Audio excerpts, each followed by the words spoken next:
Hey everybody, real quick before we get started, I want to tell you about my newsletter, Build Something Weekly, which you can sign up for over at howibuilt.it/subscribe. There are only a few weeks left in the year, and in 2021, I am going to be rolling out a lot of great new stuff. It's going to be focused, it's going to be fun, it's going to be all about content, and that's starting with my new How I Built It membership, which I'm calling the Build Something Club. I'd love your feedback if you prefer or have ideas for a different name.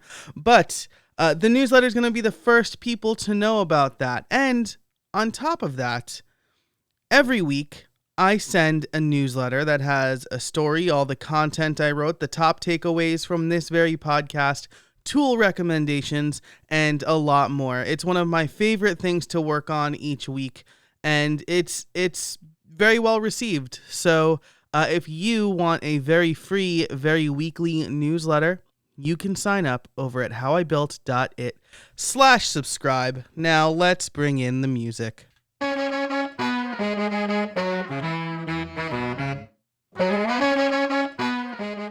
Hey everybody, and welcome to another episode of How I Built It, the podcast that asks, how did you build that? It's episode 199, and it's the last episode of the year, and I thought I would do something fun for this episode.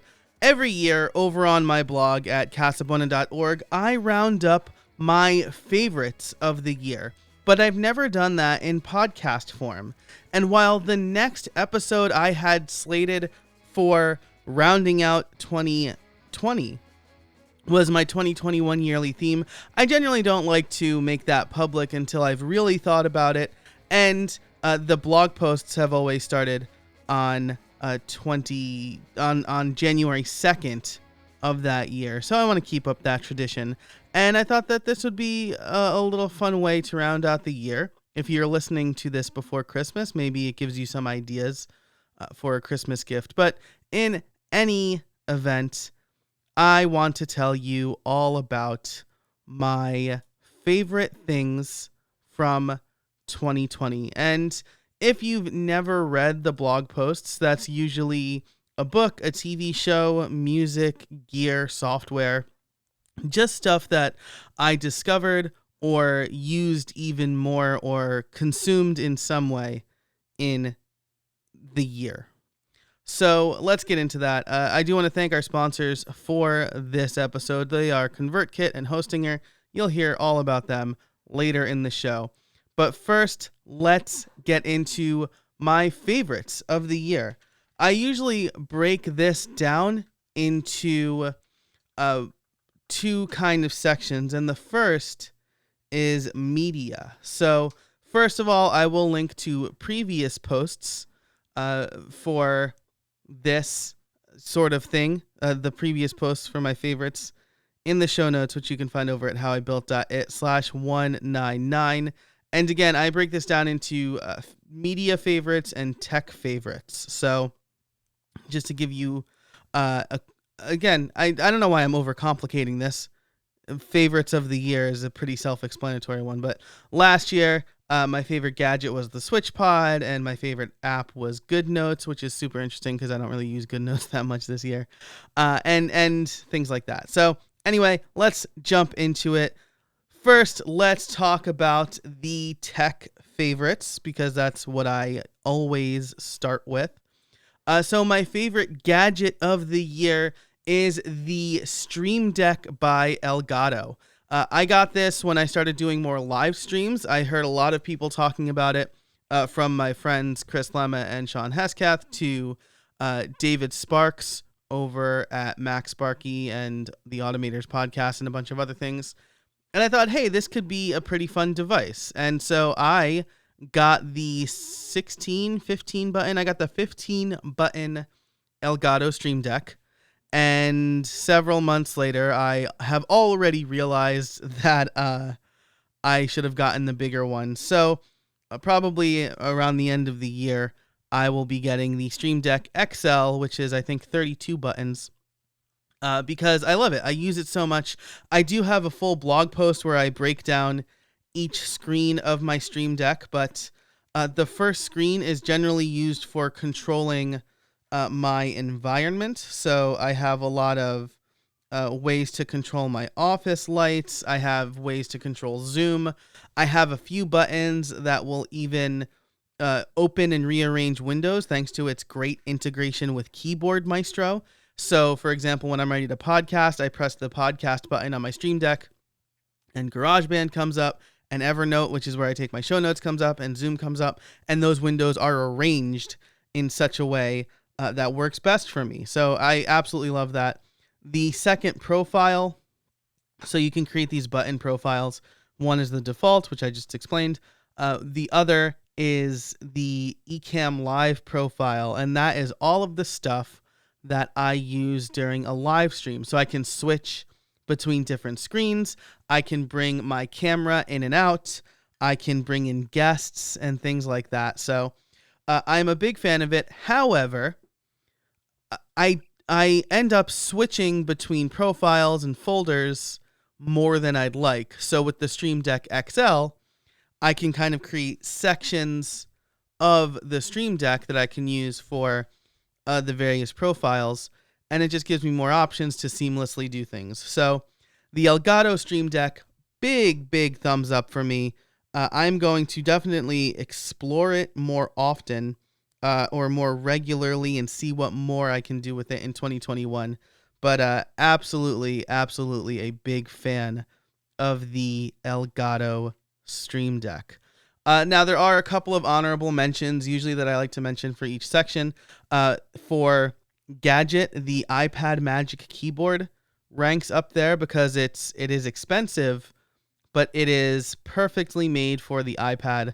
I had the Bridge keyboard before that, which I've always been a big fan of, but the Magic Keyboard is absolutely perfect. It's good to type on.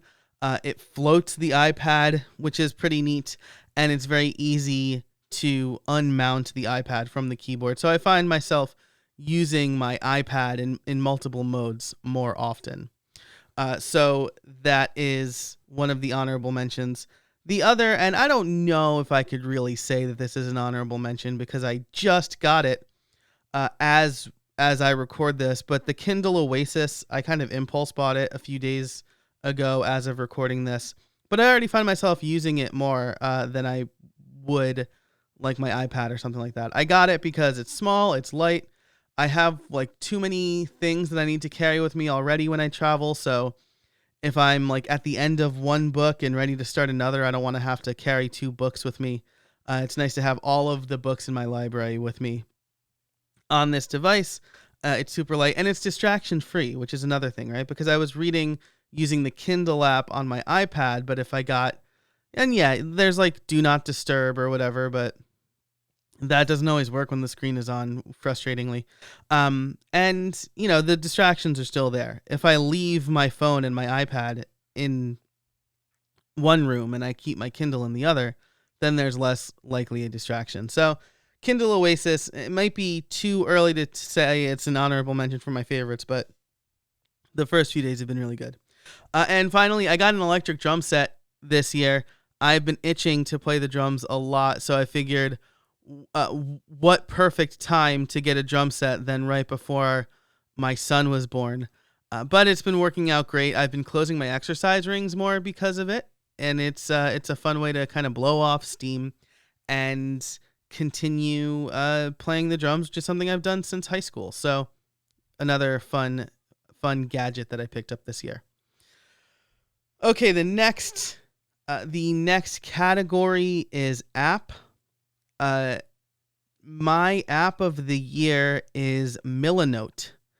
I've mentioned this a lot on Twitter and on my blog, but the fine folks at Millinote reached out to me and they said, hey, can we get a link on your uses page? And I said, well, I have to use it. I have to use it and like it in order for me to add the link. They hooked me up with a free pro account. And it's been a lifesaver. I don't know what is different about Millinote than like other like Kanban boards or things like that, but Millinote really just jives with the way I think. So I have these boards for research. I have these boards for content. I keep most of my content in Airtable, which arguably could be an honorable mention, even though I've been using it for more than just this year. But the way I can organize and visualize stuff in Millinote really just jives with the way I think, and I've been a big fan of it. So I've told my wife, like, if I hope the people at Millinote aren't listening, but if they ever decide to like revoke my free access or whatever, I can't see a way I'm not paying for it, because it's a great research buddy, and it's a great way for me to organize thoughts. I add links there for things I might want to have episode ideas about. I am organizing my WordPress year in review project there, so like all the related stories and general ideas. It's like a pinboard where I could just put stuff, but then I can also organize it and like make it look nice. So really like Millinote. I would strongly recommend you check it out if you haven't already. Honorable mentions in this in the app category. Tot, which is an app I've been using. It's basically just a quick capture app that's available for both iOS and Mac OS. So that's it. You've got like 7 notes. They're color coded. And basically I've been using it to capture ideas and then put it wherever I want to put it. Usually it makes its way into Bear Notes, which is my notes app of choice, but it's also a nice way to keep like a running list of things that I want to get done, general quotes, or just, again, quick capture stuff where I can write it down now and then figure out where to put it later. I know some people use drafts for that, and maybe drafts is better for that because it supports Markdown a little better and it supports shortcuts a lot better. But Tot's a nice little app. Plus, it's got like a menu bar icon, so I can easily access it from there. Again, Drafts has that, but I've been digging on Tot a lot. The other app, not really an app, but it's still software, is iOS 14. They introduced widgets, and I love widgets. I've wanted widgets since the day I switched from Android. And I got to say, I'm really happy with the way they work. I get information at a glance.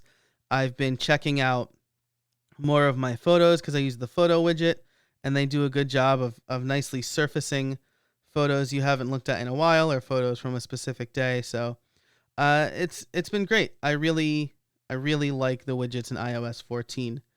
And it looks even nicer on the iPhone 12 Pro Max, which is a little bit bigger screen-wise. So it looks nice. I like it. And then there's one more honorable mention, and that is Ecamm Live.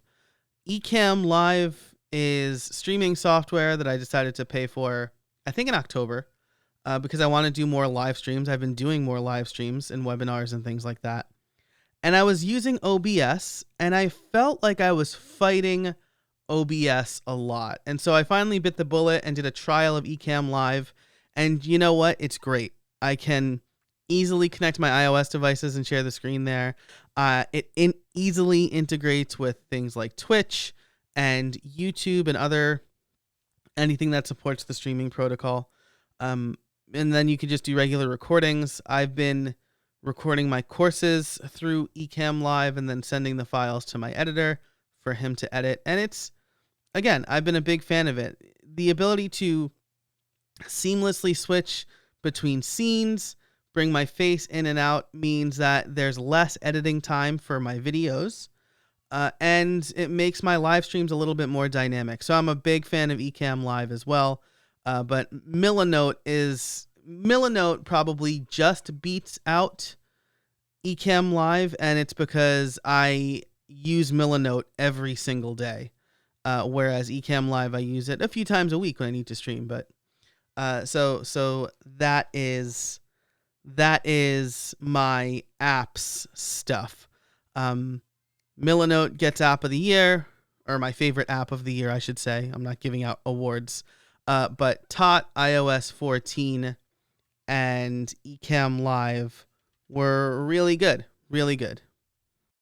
All right, let's take a quick break for our first sponsor. This episode is brought to you by Convertkit, and I am so excited to have them as a sponsor. Look, you've heard me talk about Convertkit for multiple years at this point. They have helped me transform my business. I can say they're an email list or a newsletter manager. Maybe that's the best way to describe them, but I don't think so. They're a bit more than that.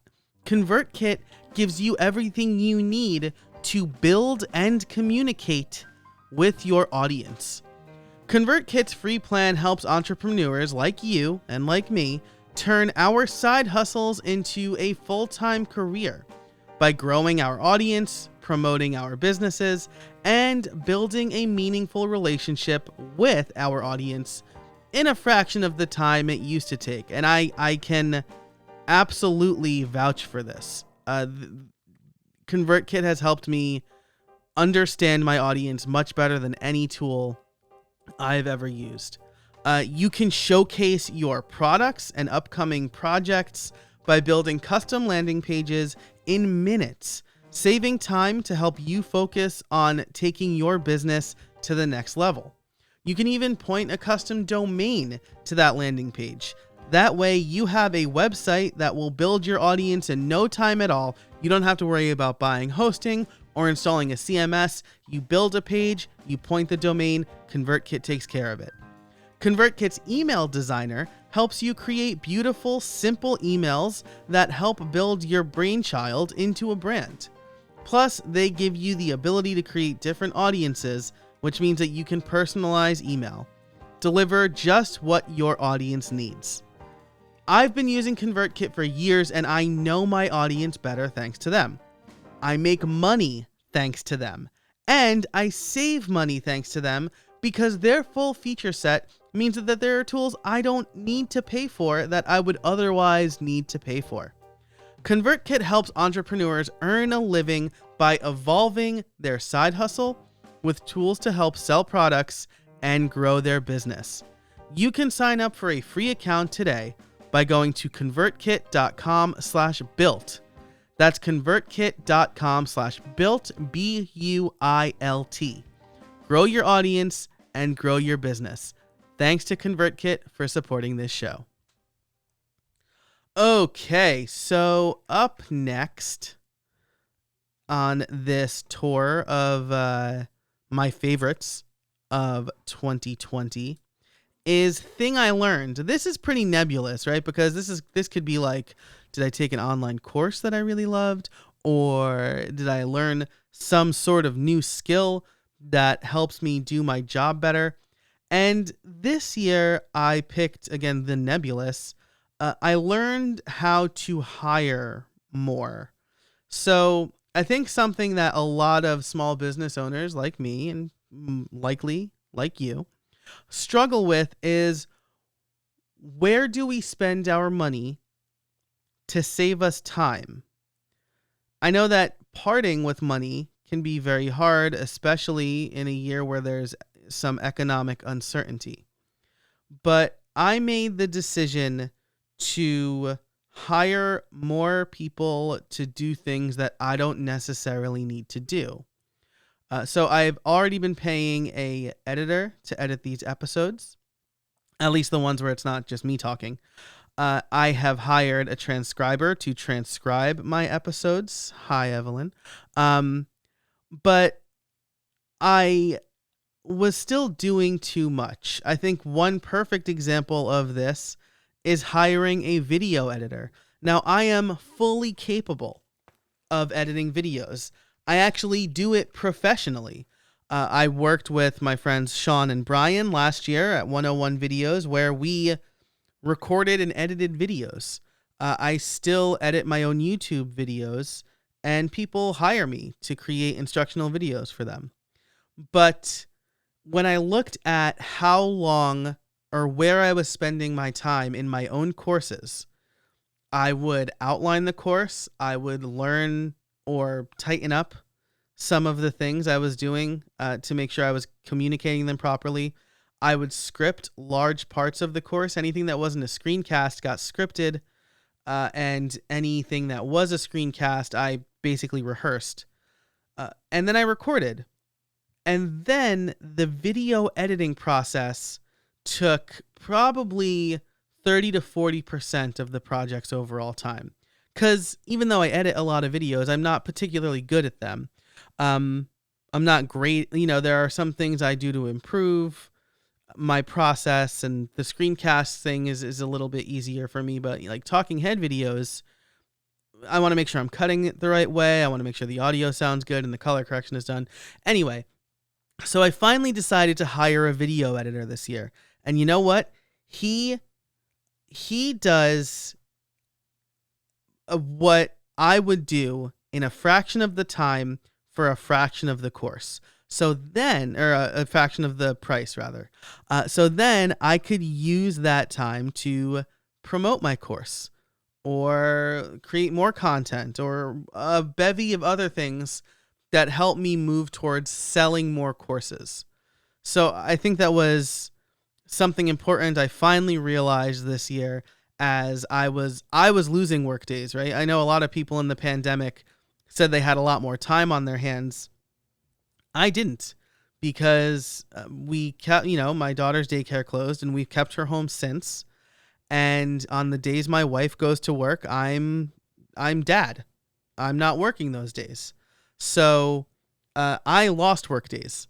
And so I needed to make up for it in some way. And hiring the video editor, his name is Fred, he's great, was a really great decision. The other thing I did was hire a virtual assistant. That's much more recent, but she has already proved to be fantastic.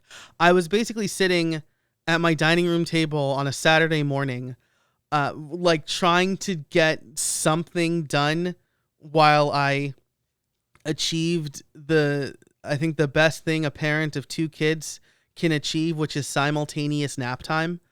But I felt like I was working against the clock. And I was more stressed about trying to get the task done than I was about anything else, right? And I'm like, oh, am I going to get this done before they wake up? Like, I shouldn't live like that, where I'm like stressed to do what is essentially a simple research task. And I also shouldn't be like upset if my kids wake up from their nap before I want them to. Those are 2 unhealthy things. And I solved that by hiring a virtual assistant. So she does a lot of the research stuff that I would otherwise do. And again, she frees up a lot of my time.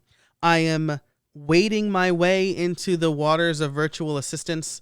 But I really believe in 2021, I'm going to utilize her for even more stuff. So like I'm still handling the outreach, right? I haven't really given her access to my email or anything like that yet, or like my accounting, but I can see, based on her level of comfort, I can see me handing those tasks off to her. So learning to hire more, I wrote a blog post about that too that I'll link to in the show notes over at howibuilt.it/199.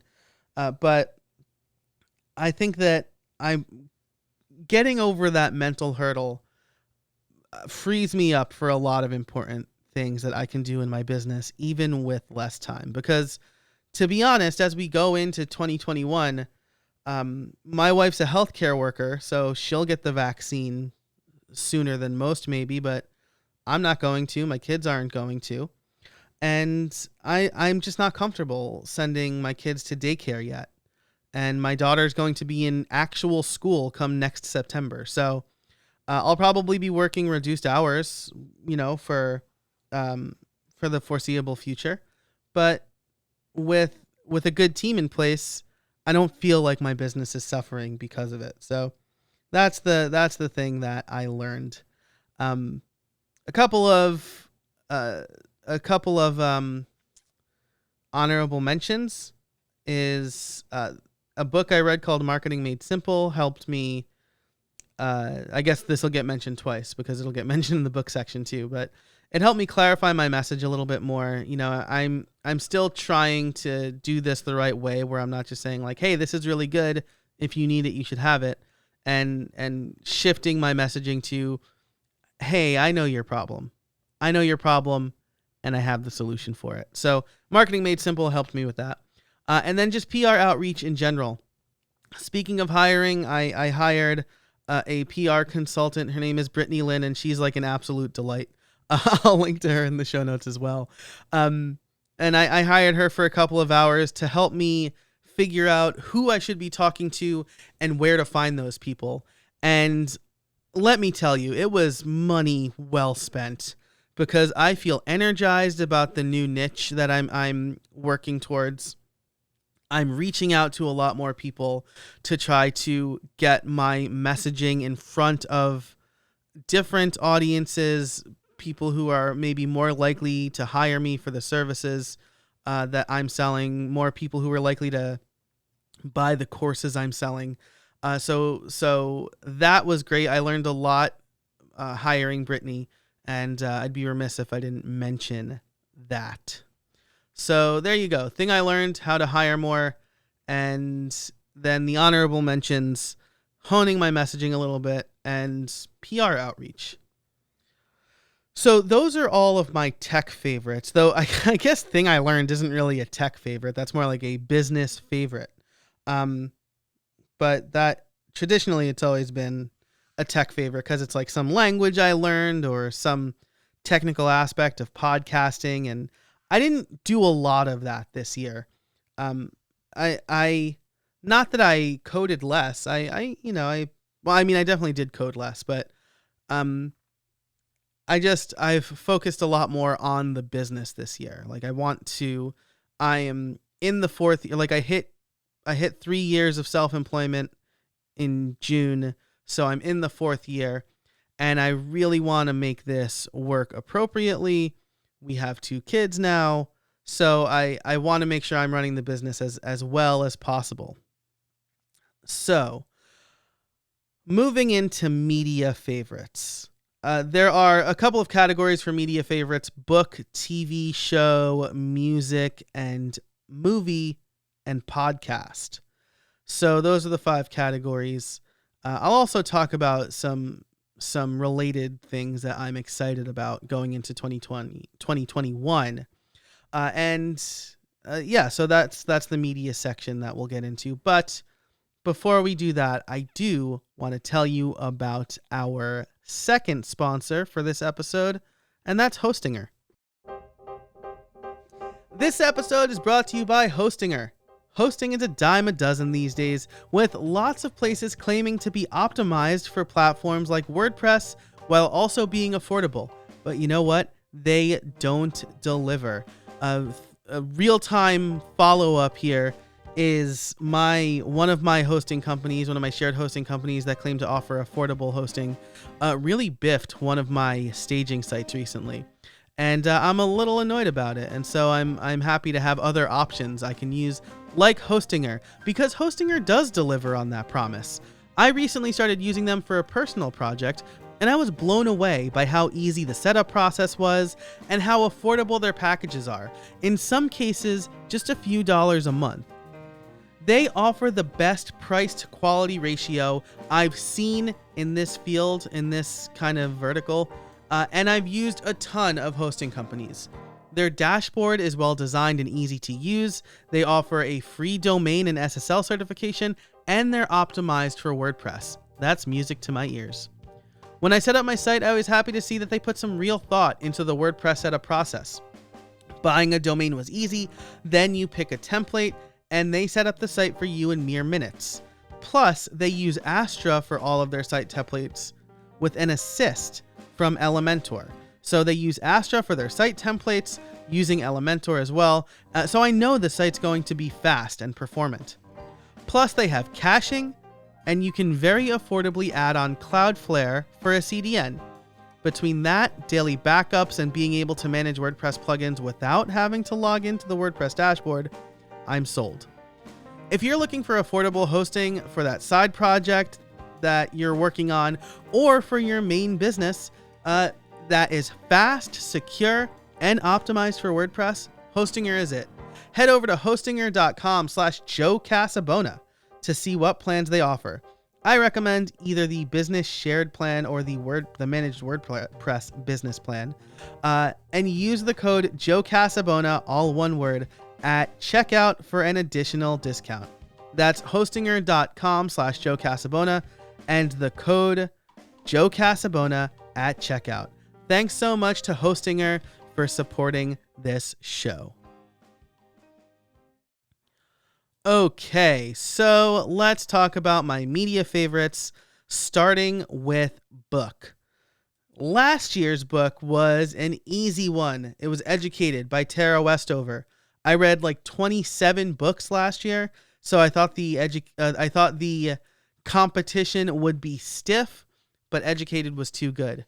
And the same thing kind of happened this year. Now, we're not at the end of the year yet. I set a goal of 20 books for 2020. I have read 13, and I'm counting the one I wrote. That counts, right? I think it counts. I read the book. I wrote the book, so I know all of the words in it. But the first or second book I read this year was The Ride of a Lifetime by Robert Iger, as he's credited on the book. The former CEO of Disney, and then when the pandemic hit, he decided to like stay on and help Disney navigate through the pandemic. But I truly enjoyed this book. I loved Bob's insight and candor. I loved getting a behind the scenes look at Disney's acquisitions, of which there were many. And I loved his storytelling. So, this was my favorite book of the year. It's been listed as my favorite book of the year since I started the running list, so that I wouldn't suffer from like the recency effect, right? Like, if I was just picking now, I'd probably say like the current book I'm reading is my favorite. But I wanted this to be a good, true to the year list, and so I started it in January. Ride of a Lifetime was the first book I added to my favorites list for this year, and it remained there all year. I want to contrast this with another book I read from a CEO in 2019 called That Will Never Work, by Mark Randolph. He's the founder of Netflix, and I was trying to figure out what made Bob's story so much better than Mark's. And it's that Bob would say something he did and then relate it back to the kind of theme flowing throughout the book, which was lessons he learned and how he learned them and how it can relate to other leaders. Where Mark's book was essentially just like reliving the good old days. It was full of hubris and forced puns, and I really didn't like it. And then it ended at Netflix's IPO, which was in 2002. So we didn't even get any insight into making the switch to streaming. So like, Bob's book I thought was really well written. It's my favorite of the year. There are a few honorable mentions. One was Marketing Made Simple, which I mentioned earlier.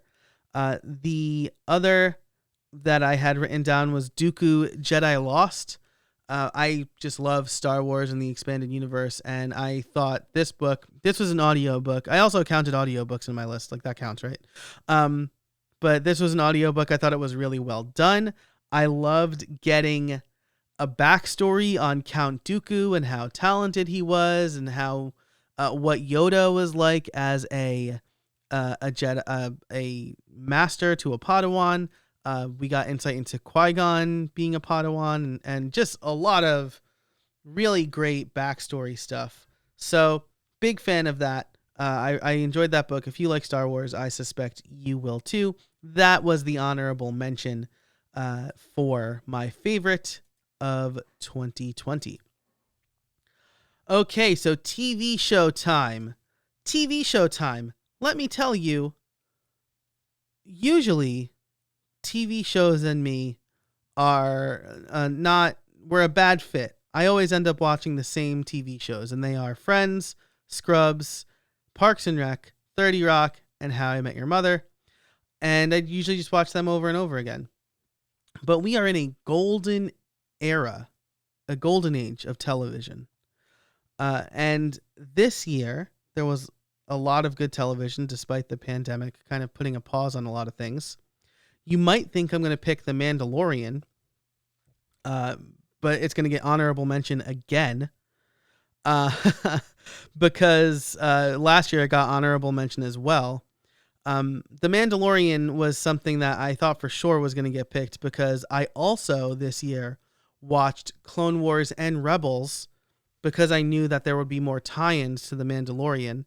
I'm very glad I watched those. I used my pandemic time to watch those.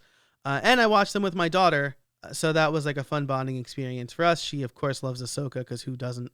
But my favorite TV show of the year is Ted Lasso because it was so surprising. Like, I heard nothing about this show, and then all of a sudden everybody was talking about it. And it's on Apple TV Plus. I would honestly recommend you just get Apple TV Plus for Ted Lasso. It's so funny, but it also like punches you in the gut. It reminds me a lot of Scrubs, which makes perfect sense because Bill Lawrence is a producer on Ted Lasso as well. And Zach Braff has even directed at least one episode. I can't say enough. Ted Lasso is like funny and emotional, and it's feel good, and you're immediately invested in his story from the beginning. It's the kind of feel good story that we needed in a year like 2020. And I am so excited to see what happens in the next season. So I absolutely loved Ted Lasso. I even got like halfway through and like implored my wife to start watching it with me. So I watched it. I started over for her. And I'm glad I did. I'm glad we got to watch it together because it's just so good. Honorable mention, The Mandalorian has been incredible. And Star Wars, Clone Wars, and Rebels. I mean, I like they're like a couple years. I guess Rebels is still relatively recent, but Clone Wars ended like several years ago. But I am glad I watched those before watching The Mandalorian because there's a lot of context, or like you don't need it to watch The Mandalorian, but it certainly helps. As a quick aside here, I am super duper excited. Disney had their investor call recently as I record this, and they announced a whole slew of great looking content, including Obi-Wan Kenobi. Ahsoka's getting her own kind of mini series, and then a new animated series called The Bad Batch, which is like the spiritual successor of Clone Wars. So, like I said just moments ago, I love the Star Wars expanded universe, and Disney is going all the way in on it, and that's super duper exciting. So, but if you're not as into Star Wars as I am, definitely check out Ted Lasso if you haven't. It's so good. Okay, music. So I usually defer to Spotify's Wrapped for music, which means this year my music number one was First to 11. They are a relatively young band out in Allegheny County, I think, in Pennsylvania, which is about 5 hours from where I live. If you're wondering if they're like local to me, they're not. And I discovered them. I mean, so this is crazy because I only really listen to their cover songs. I don't know how much original work they have, but I like their covers. I think they're a talented group of kids. And I love cover songs. So I listened, according to Spotify, I listened to them the most. If we're picking like artists that I listened to a lot with original music that I liked the best, I would have to say Louis Capaldi tops that list for me this year. So Louis Capaldi writes a lot of sad songs, but I like them. Actually, Someone You Loved was my most listened to song of the year. Someone You Loved by Louis Capaldi, followed by Someone You Loved as covered by First to 11. So, I love Spotify's Wrapped feature. I can't believe they've been doing it for however long they've been doing it for. It feels like so long. But I think they did a great job. So there we go. just opened it up to see to get the actual numbers, which I guess I could have done, or I could cut this part out, but I'm not going to do that. What I think is interesting about the Spotify Wrapped feature, is that first of all, it is in the it's in the app only, right? It's no longer on the website, but it also is very similar to like Instagram stories. So I'm wondering if there's a rumor that they're going to be rolling that out. So yeah, like my top artists of 2020 are First to 11, Blink-182, Louis Capaldi, The Beatles, and Andrea Bocelli. So there you go. That's my top music for this year. Movie. I didn't watch a lot of movies this year. I watched a lot of TV. I don't go to the movies a lot generally, but Hamilton has to take it this year. The movie came out on Disney Plus around the 4th of July, and I loved the musical. My wife and I saw the musical to celebrate our 1-year wedding anniversary. I listened to the soundtrack for about a solid 2 years before that. So getting to see it with the original cast, the way that they did it, with all the up-close visuals and the stagecraft, Hamilton was number one. I am super de-duper excited for what's coming next year, again, because HBO Max and Warner Brothers have announced that for 30 days after during the theatrical release of each movie they're putting out this year, starting with in 2021, but starting with Wonder Woman 1984 on Christmas Day, it's going to be on HBO Max with your membership for 30 days. So I suspect I will be watching a lot more movies in 2021 because I don't have to find a babysitter, pick a movie to go to, find the right date. How bad do I want to see this? We can just watch one on a Friday night. And I will also be excited because it was a long-standing tradition for me and my brothers in our adult lives to go to the movies on Christmas Day. Because, we were adults, it was a pretty low-key Christmas, and it was a way for all four of us to hang out. And so I'm excited to see a new movie on Christmas Day. Slightly different. Maybe I'll simulcast it with my brothers. But yeah, so I'm excited for that. I hope that other movie makers follow suit. I don't suspect Disney will in the same way. They might do what they did for Mulan, which was like an upcharge, which if I want to see the movie bad enough, I would pay the upcharge. So there you go. My favorite movie of the year was Hamilton. And then podcast. Last year, my favorite podcast was Upgrade. And it's tough for me because I didn't really start listening to a lot of new podcasts this year. I listened to 13 Minutes to the Moon, which I thought was super interesting. I've A Hot Dog is a Sandwich by Mythical Media, which is Rhett and Link. Well, it's not Rhett and Link on the show, but it's that same group of folks. And I've listened to the 538 podcast a lot more. You know what? Actually, I'm calling an audible right now. I was going to say Upgrade Plus is my favorite podcast of this year, which is the members-only version of Upgrade. But I have gotten a lot of joy from listening to Advisory Opinions. So that is, you'll be able to hear it right here. Where's podcast? Advisory Opinions. I've been enjoying this. It is by Sarah Iger and David French of The Dispatch, which is a great news outlet, in my opinion. And they are both familiar with the law. I believe they're both lawyers. David French was a JAG lawyer for some time. And then Sarah Iger is so familiar with the law that I can't imagine she's not a lawyer, but I've just never confirmed that. But I mean, yeah, she's a Harvard law grad. So yeah, she is also a lawyer, and they provide just such incredible insight into the law of the land, Supreme Court hearings, their analysis. It was a crazy year for the Supreme Court.